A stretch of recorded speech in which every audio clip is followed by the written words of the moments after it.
Another fantastic episode of It 2 Robot Judgment Day. We start back with Matsumoto versus Antonio, and we finally sort of got an answer for why Antonio hijacked Ophelia's body.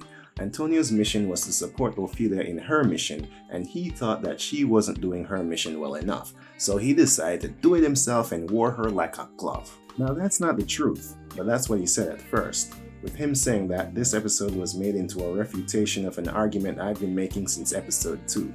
I've always said that Matsumoto doesn't need Diva.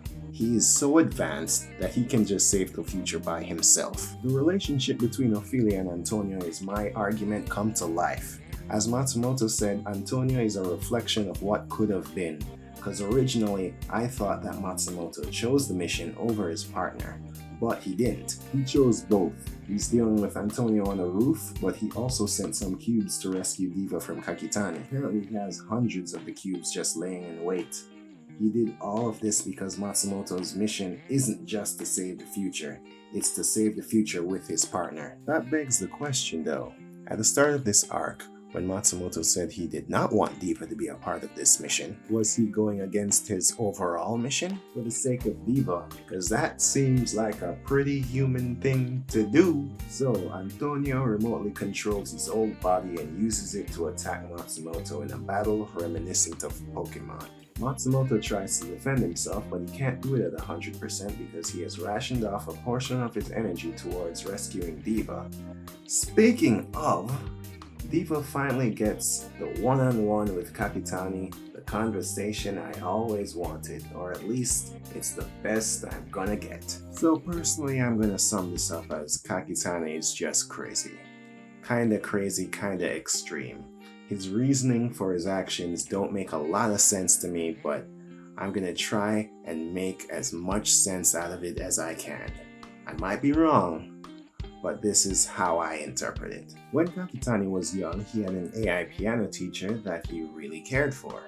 During some freak car accident, the teacher saved Kakitani's life, but he also tried to save the lives of everyone else caught in the accident, which cost him his life.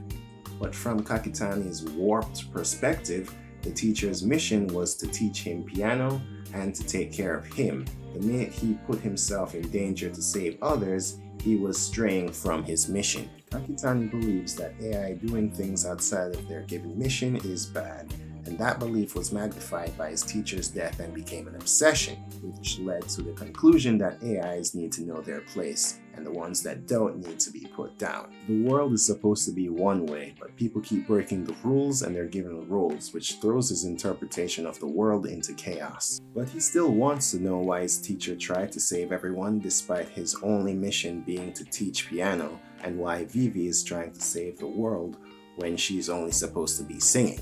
Or at least that's how I see it.